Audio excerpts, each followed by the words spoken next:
ألا إن أولياء الله لا خوف عليهم ولا هم يحزنون الذين آمنوا وكانوا يتقون صدق الله المولانا العظيم وبلغنا على رسوله النبي الأمين المكين الكريم ونحن على ذلك لمن الشاهدين والشاكرين والحمد لله رب العالمين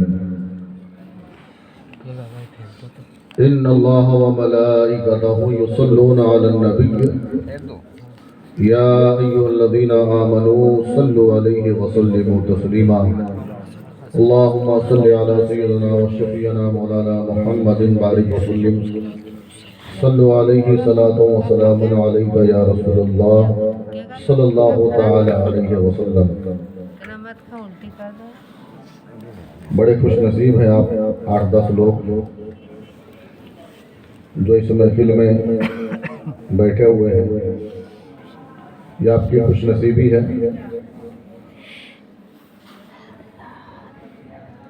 رب کا فضل ہے، اس کا بہت بڑا احسان ہے، اس کے پیارے حبیب کا صدقہ ہے کہ میں بفضل ہی تعالی ہندوستان کے اکثر اسٹیجوں کا دورہ کرتا ہوں۔ باقی مجھے اچھی طرح سے یاد ہے کہ میری لائف میں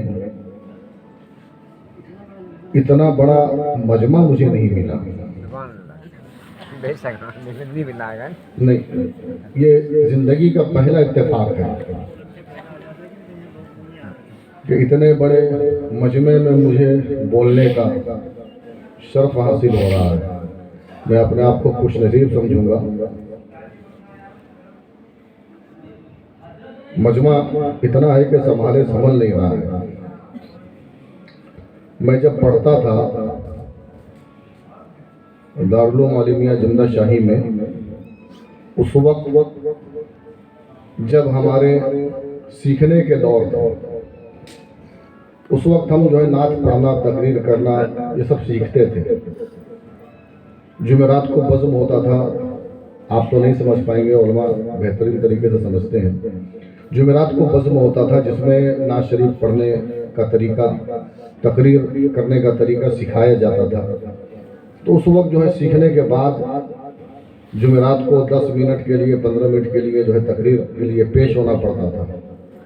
تو اس وقت جو ہے ہمارے مدرسے میں 1200 طلبہ بیٹھ کر کے جو ہے سیکھنے کے دور میں تقریر سنتے تھے۔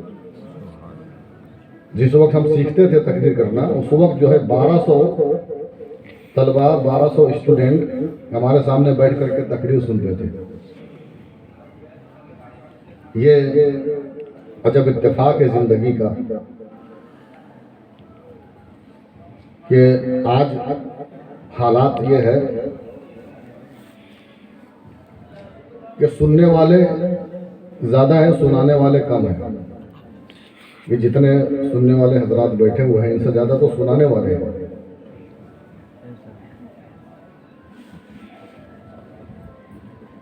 خیر، آپ بیٹھیں، تھوڑی دیر کے لیے میں آپ کے سامنے حاضر ہوں، اور بس مختصر سے وقت میں بس اتنی دیر آپ کے سامنے میں حاضر ہوں جتنی دیر تک قاری صاحب کھانا نہیں کھا لیتے۔ حضرت آئیں گے اور میں مائک چھوڑ دوں گا، اور یہ پھر آپ مجمع اور یہ مائک حضرت کے حوالے۔ آئیے عرض و معروف سے قبل 2 شعر آپ کی سماعتوں کے حوالے میں کرنے جا رہا ہوں، اس لیے کہ وقت نہیں ہے کہ میں کچھ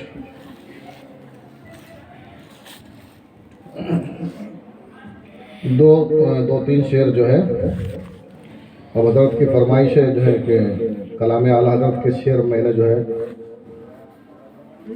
پلسود میں پڑھے تھے، تو حضرت کی خواہش ہے کہ وہ پڑھ دیا جائے، ٹھیک ہے، وہی میں آپ کے سماعتوں کے حوالے کر دے رہا ہوں۔ اور اس کے بعد انشاءاللہ تبارک و تعالیٰ تھوڑی سی مختصر سی گفتگو آپ سماعت کریں گے، اس کے بعد انشاءاللہ تبارک و تعالیٰ مائک اور یہ مجمع قاری صاحب کے حوالے کر دیا جائے گا۔ بلند آواز سے درود پاک پڑھیے، اللہم صلی علی سیدنا و شفیعنا مولانا محمد بارک وسلم، صلاۃ و سلام علیک یا رسول اللہ صلی اللہ تعالی علیہ وسلم۔ کلام اعلیٰ حضرت ہے، بظاہر اس کے اشعار لوگوں کے سمجھ میں نہیں آتے، مگر اتنی سچائی ہے اس کلام میں اور عشق کی ایسی چاشنی اس کے اندر موجود ہے کہ نہیں سمجھنے والا بھی عشق و مستی میں جھومتا ہے. سماعت فرمائیں. سوئے لال زار پھرتے ہیں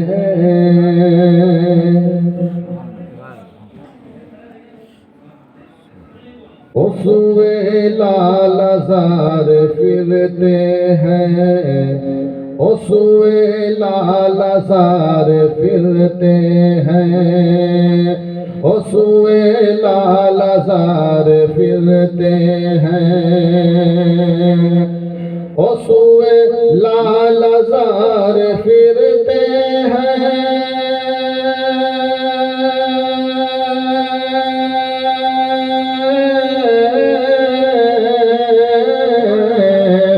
سوئے لال زار پھرتے ہیں سوئے لال زار پھرتے ہیں تیرے دن اے بہار پھرتے ہیں. نعرہ رسالت مسلک اعلیٰ حضرت فیضان اعلیٰ حضرت خطیب ہندوستان علامہ رحمت علی صاحب قبلہ. نعرہ تکبیر نعرہ رسالت ماشاءاللہ سبحان اللہ. سوئے لال زار پھرتے ہیں سوئے لال زار پھرتے ہیں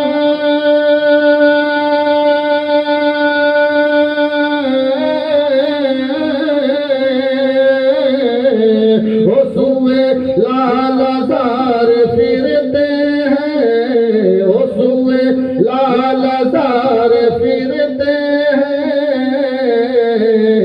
تیرے دن اے بہار پھرتے ہیں تیرے دن اے بہار پھرتے ہیں تیرے دن اے بہار پھرتے ہیں. اور اس گلی کا گدا ہوں میں جس میں اس گلی کا گدا ہوں میں جس میں اس گلی کا گدا ہوں میں جس میں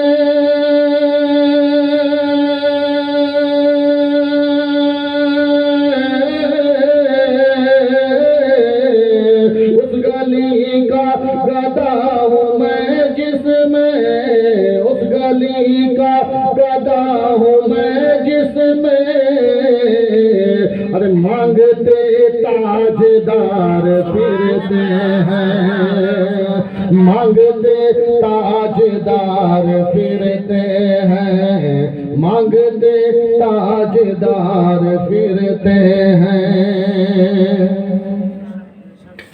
ہائے غافل او کیا جگہ ہے جہاں ہائے غافل او کیا جگہ ہے جہاں ہائے غافل او کیا جگہ ہے جہاں ہائے غافل او کیا جگہ ہے جہاں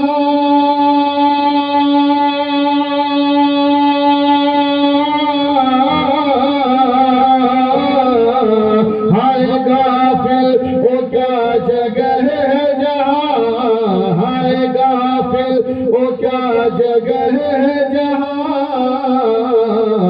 پانچ جاتے ہیں چار پھرتے ہیں پانچ جاتے ہیں چار پھرتے ہیں سوئے لال زار پھرتے ہیں تیرے دن اے بہار پھرتے ہیں.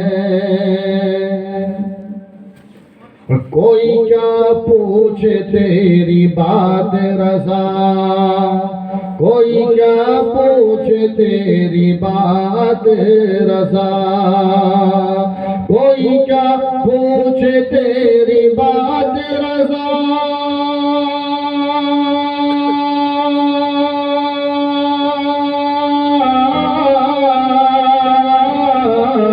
کوئی کیا پوچھے تیری بات رضا کوئی کیا پوچھے تیری بات رضا شہدا ہزار پھرتے ہیں، تجھ سے شہدا ہزار پھرتے ہیں، او سوئے لال ہزار پھرتے ہیں، او سوئے لال ہزار پھرتے ہیں، تیرے دن اے بہار پھرتے ہیں، او سوئے لال ہزار پھرتے ہیں۔ پڑھیے بلند آواز سے درود پاک اللہم صلی علی سیدنا و شفیعنا مولانا محمد بارک وسلم، صلاۃ و سلام علیکہ یا رسول اللہ صلی اللہ تعالی علیہ وسلم۔ سرکار غوث اعظم رضی اللہ تعالیٰ عنہ کی محبت میں اس محفل پاک کو سجایا گیا ہے، لہذا میں ان کی بارگاہ میں خراج پیش کرنے جا رہا ہوں۔ سرکار غوث اعظم رضی اللہ تعالیٰ عنہ آپ فرماتے ہیں کہ جب تک میں نہ چاہوں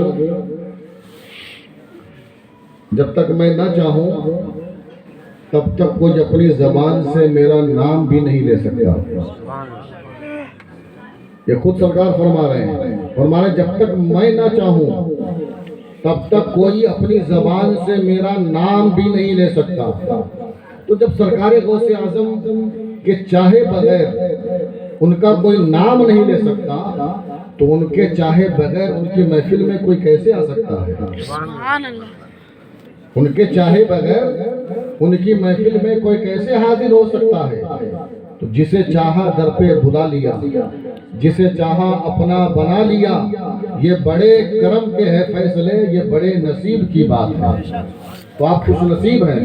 1 2 3 4 5 6 7 8 9 10 11 یہ 11 لوگ جو ہیں 11ویں شریف کی نسبت سے یہاں بیٹھے ہوئے ہیں۔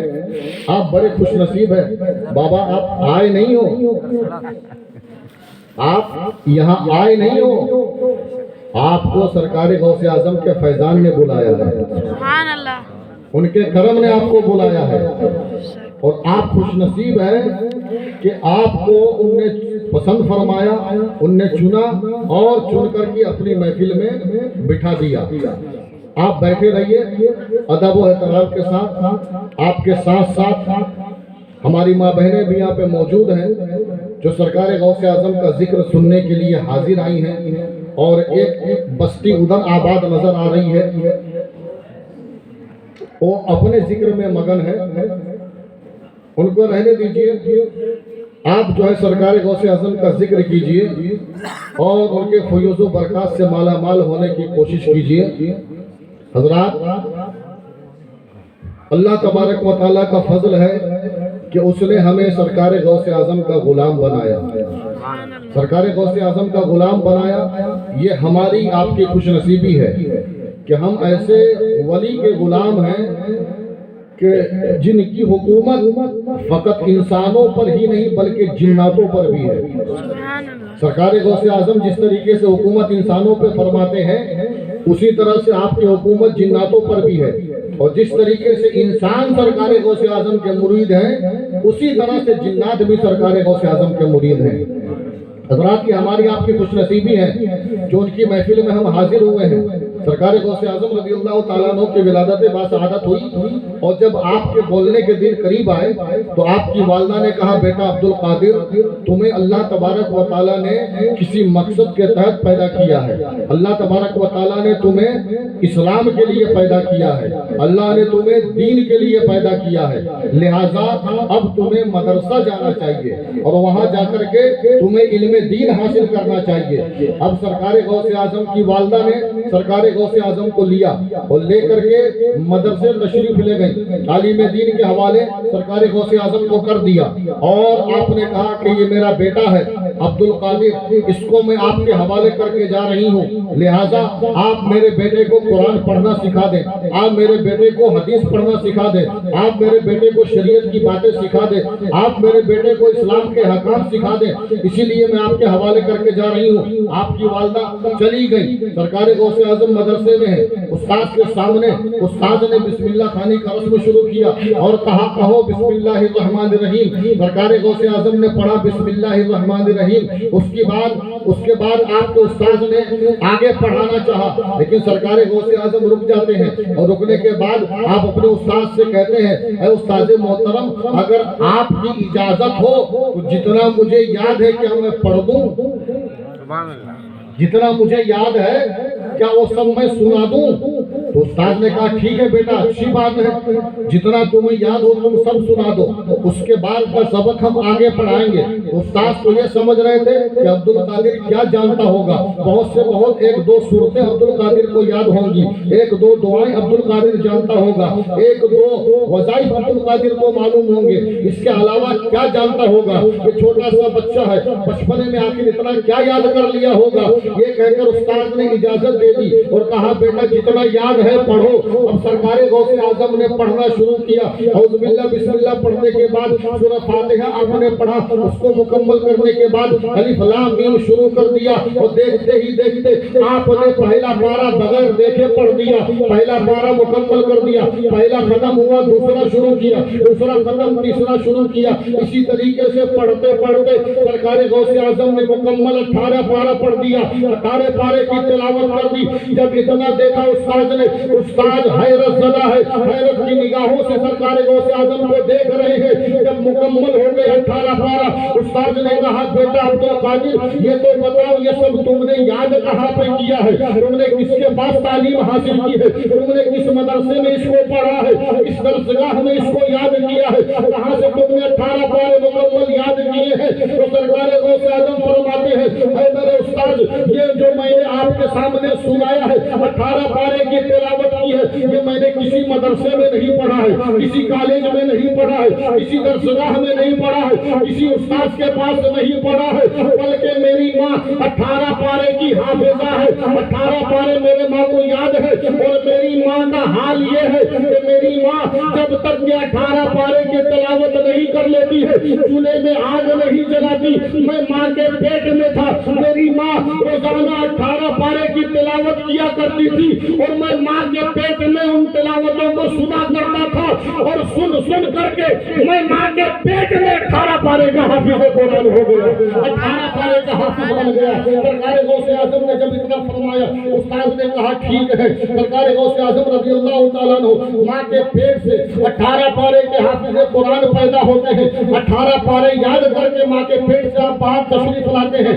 آپ کی ولادت سے پہلے آپ نے 18 پارے یاد کر لیے ہیں، 18 پارے کے حافظ قرآن ہے، ماں کے پیٹ میں آپ نے 18 پارہ پڑھ لیا ہے۔ تو میاں اصول یہی ہے، مشیت الہی یہی ہے، قدرت کا قانون یہی ہے کہ جب ماں نیک ہوتی ہے تو بیٹا علی مرتضیٰ پیدا ہوتا ہے، جب ماں نیک ہوتی ہے تو بیٹا امام حسن پیدا ہوتا ہے، جب ماں نیک ہوتی ہے تو بیٹا امام حسین پیدا ہوتا ہے، جب ماں نیک ہوتی ہے تو بیٹا امام زین العابدین پیدا ہوتا ہے، جب ماں نیک ہوتی ہے تو بیٹا امام جعفر صادق پیدا ہوتا ہے، جب ماں نیک ہوتی ہے تو بیٹا امام موسیٰ کاظم پیدا ہوتا ہے، جب ماں نیک ہوتی ہے تو بیٹا امام اعظم پیدا ہوتا ہے، جب ماں نیک ہوتی ہے تو بیٹا غوث اعظم پیدا ہوتا ہے، جب ماں نیک ہوتی ہے تو بیٹا غریب نواز پیدا ہوتا ہے، جب ماں نیک ہوتی ہے تو بیٹا محبوب سبحانی پیدا ہوتا ہے، جب ماں نیک ہوتی ہے تو بیٹا جو ہے حضرت خواجہ بختیار کاکی پیدا ہوتا ہے، جب ماں نیک ہوتی ہے تو بیٹا محبوب الہی پیدا ہوتا ہے، جب ماں نیک ہوتی ہے تو بیٹا مخدوم اشرف سمرانی پیدا ہوتا ہے، جب ماں نیک ہوتی ہے تو بیٹا صابر کلیری پیدا ہوتا ہے، ارے جب ماں نیک ہوتی ہے تو بیٹا مجدد اعظم امام احمد رضا پیدا ہوتا ہے، جب ماں نیک ہوتی ہے تو بیٹا اختر رضا کی شکل میں تاج الشریعہ پیدا ہوتا ہے۔ سبحان اللہ، سبحان اللہ۔ نعرہ رسالت، مسلک اعلی حضرت زندہ باد، اعلی حضرت زندہ باد، کی بستی کریا کریا، تاج السریہ، تاج السریہ۔ کریا کریا، نعرہ تکبیر، نعرہ رسالت۔ یہ اصول ہے کہ جب ماں نیک ہوتی ہے تو اولاد آٹومیٹک نیک ہو جاتی ہے. ماں نیک ہوتی ہے تو اس کی اولاد بھی نیک ہوتی ہے. سرکار دو عالم علیہ السلام فرماتے ہیں کہ بچے کے لیے اس کی سب سے پہلی درسگاہ، سب سے پہلا مدرسہ، سب سے پہلا کالج، سب سے پہلا اسکول اس کی ماں کی گود ہے. اس کی ماں کی گود ہے. یہ کس کا فرمان ہے؟ یہ نبی رحمت کا فرمان ہے. سرکار دو جہاں علیہ السلام کا فرمان ہے. فرماتے ہیں اولاد کے لیے سب سے پہلی درسگاہ، سب سے پہلا مدرسہ، سب سے پہلا اسکول، سب سے پہلا کالج اس کی ماں کی گود ہے. اور ماں کی گود میں سنور گیا تو کبھی بگڑ نہیں سکتا، اور ماں کی گود میں بگڑ گیا تو کبھی سدھر نہیں سکتا. تو یہ ڈیپینڈ کرتا ہے اس کی ماں پہ کہ اپنی اولاد کو بنانا کیا چاہتی ہے، اپنی اولاد کو کس راستے پہ لے جانا چاہتی ہے، اپنی اولاد کو کیا تعلیم دینا چاہتی ہے، اپنی اولاد کو کیا بنانا چاہتی ہے. یہ ماں پہ ڈیپینڈ کرتا ہے. جو اس کی ماں پہ ڈیپینڈ کرتا ہے کہ اپنی اولاد کو کیا بنانا چاہتی ہے. یہ آپ کے ہاتھ میں ہے. آپ چاہیں تو اپنی اولاد کو مسجد کا نمازی بنا دیں، آپ چاہیں تو اپنی اولاد کو میدان کا غازی بنا دیں، آپ چاہیں تو اپنی اولاد کو کعبے کا حاجی بنا دیں، اور آپ چاہیں تو اپنی اولاد کو چمبل گھاٹی کا ڈاکو بنا دیں.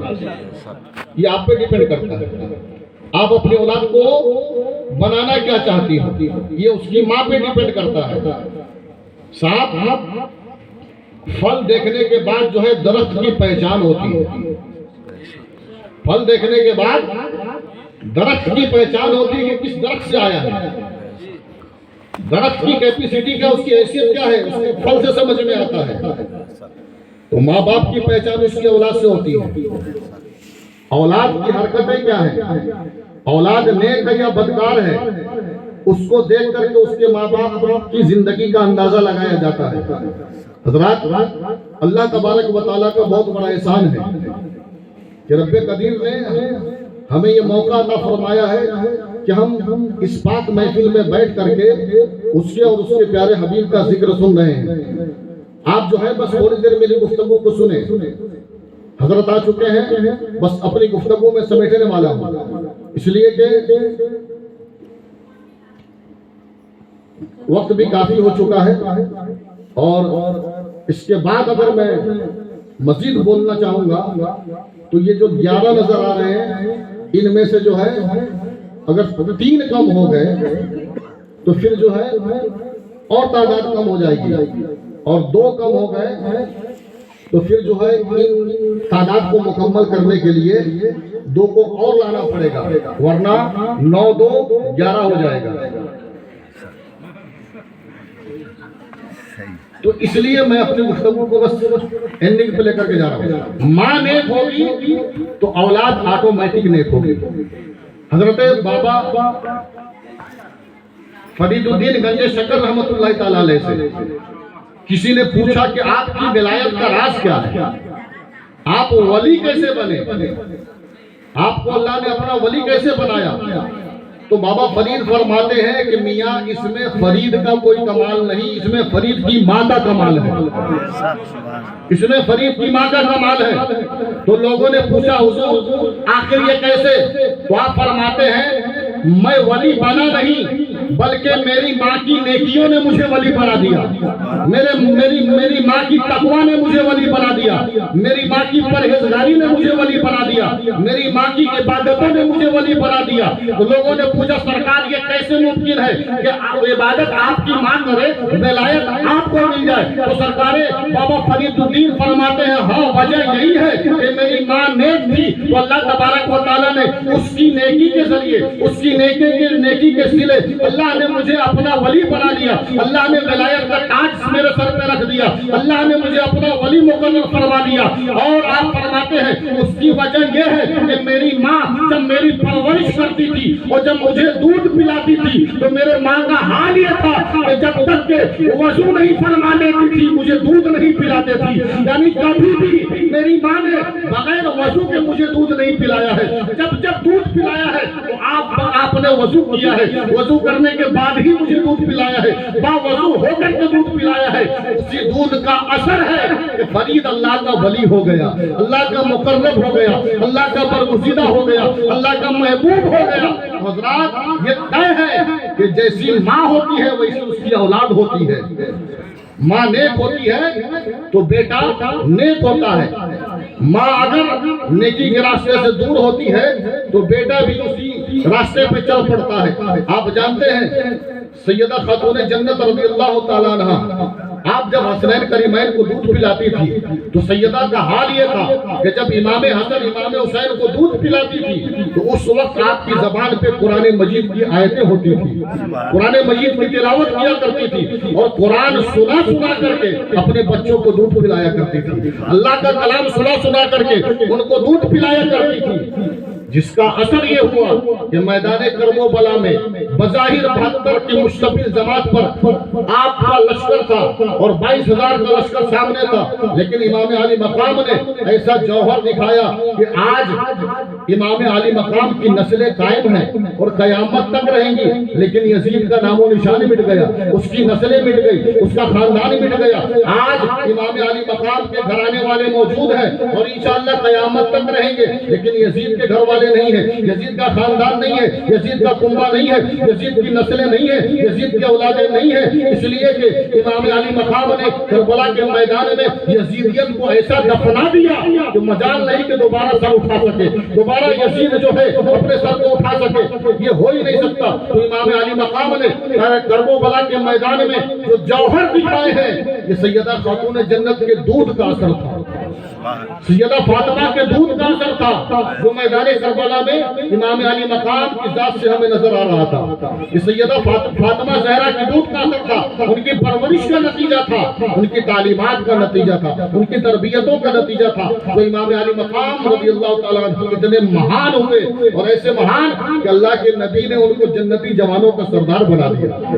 اتنے مہان ہوئے امام علی مقام رضی اللہ تعالیٰ عنہ. تو یہ سیدہ خاتون جنت کے دودھ کا اثر تھا. سیدہ کا حال یہ تھا کہ جب حسنین کریمین کو دودھ پلایا کرتی تھی تو آپ قرآن مجید کی آیتیں ان کو سنایا کرتی تھی, قرآن مجید کی تلاوت انہیں سنایا کرتی تھی, ان کے کانوں میں اللہ کا کلام پڑھ کے آپ سنایا کرتی تھی اور اسی درمیان دودھ پلایا کرتی تھی. آج ہماری ماں بہنیں بھی بچہ پیدا کرتی ہیں, ان کی گود میں بھی دودھ پینے والے بچے ہوتے ہیں, لیکن جناب علی ان کا حال یہ ہوتا ہے کہ جب ہماری ماں بہنیں ان کو دودھ پلاتی ہیں تو زبان پہ کسی کی غیبت ہوتی ہے, کسی کی چگلی ہوتی ہے اور یا تو گندی گالیاں ہوتی ہیں. اور قاری صاحب قبلہ ایسی گالیاں بکتی ہیں کہ آپ جو ہے ڈکشنری اٹھا کر کے دیکھیں گے تو اس کی میننگ آپ کو نہیں ملے گی. اتنی ڈینجر گالیاں بکتی ہے, پتہ نہیں کن بھاشاؤں کا استعمال کرتی ہے, کس زبان کا استعمال کرتی ہے. ایسی ڈینجر گالیاں بکتی ہے کہ سننے کے بعد آدمی شرم سے پانی ہو جائے اور اس کے بعد جو ہے وہ چاہے کہ اس کا معنی کسی لغت میں مل جائے, اس کی میننگ کسی ڈکشنری میں مل جائے اور پتہ تو چلے کہ آخر اس میں بتا کیا ہے. تو جناب آپ جو ہے ساری ڈکشنری اٹھا کر کے آپ چھان ڈالیں گے, اس کی میننگ آپ کو نہیں ملے گی. اتنی ڈینجر گالیاں بکتی ہے. اور اگر یہ سب کچھ نہیں ہے تو پھر جو ہے دودھ پیتا بچہ گود میں ہوتا ہے اور اس کی نگاہوں کے سامنے ٹی وی ہوتی ہے اور ٹی وی میں سیریل ہوتا ہے, ساتھ بھی پہلے بہو تھی. اب بتاؤ